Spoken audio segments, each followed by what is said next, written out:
I know what it is to be broken. You see this chair and you think, I know what her story is. But let me tell you the real story. God, I love you and serve you with all my heart. That was my honest prayer. I was 24 years old when I met Vahen. It was a whirlwind, intense romance. 9 months later, he had a ring on my finger. The following Sunday, I was getting ready to go to church to show off my engagement ring. I was so excited. But then suddenly, I started experiencing some excruciating pain in my upper body. My parents were called. My fiance was called. I was rushed to the hospital. I was losing feeling in my body. I said to the nurse, "Nurse, I can't feel my legs." Immediately, I was wheeled into an emergency room where I was examined every 15 minutes, where my feeling and movement was less and less. 12 hours. They didn't know when or if the paralysis would stop. My parents were called out east by the medical staff. They said, "You better get here fast. But when you arrive, your daughter might not be alive." 12 hours later, I was paralyzed from the chest down. Finally, after a week of tests, I was diagnosed with transverse myelitis. They said, "You'll never walk again." But my biggest question was, do I still have a fiance? I knew I had to ask him if he wanted the ring back.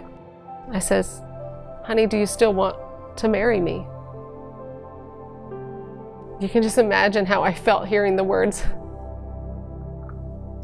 Vahen, God gave you to me, and I'm not going to give you back now and say you're not good enough. I was just going to focus on our wedding day, and I was going to walk the aisle.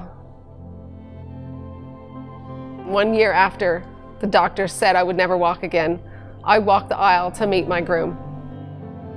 That was just the first of many challenges that we'd face as a newlywed couple. Vahen and I faced many challenges. Financial challenges, miscarriage, mistrust, anger against God, and infidelity. Vahen and I drew farther and farther apart. I started going out to the nightclubs. Who'd ever thought that I would be unfaithful to my husband? When I said I love you, I thought it was forever, and I meant it. And now I blame God.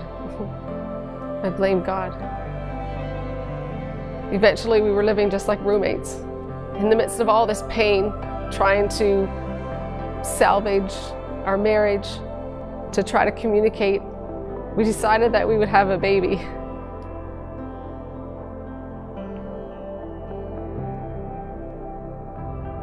Two months pregnant, I was in the bathroom bleeding. And I knew this wasn't a good sign. Vahen rushed me to the hospital, but reminding me that he had a business trip that he was going to be flying out to that night. Well, I miscarried our baby, and to add further pain and heartache, the doctor said it was twins. We got home from the hospital at 3 a.m. and at 3:30 it was out the door. It was in that moment I said it was over. 2 weeks. He was away 2 weeks. And when he got home, I said, "It's over and I'm seeing somebody else." You can imagine the shock when I heard those words again. That, "Vahen, I'm not going to let you go. I want to work on us."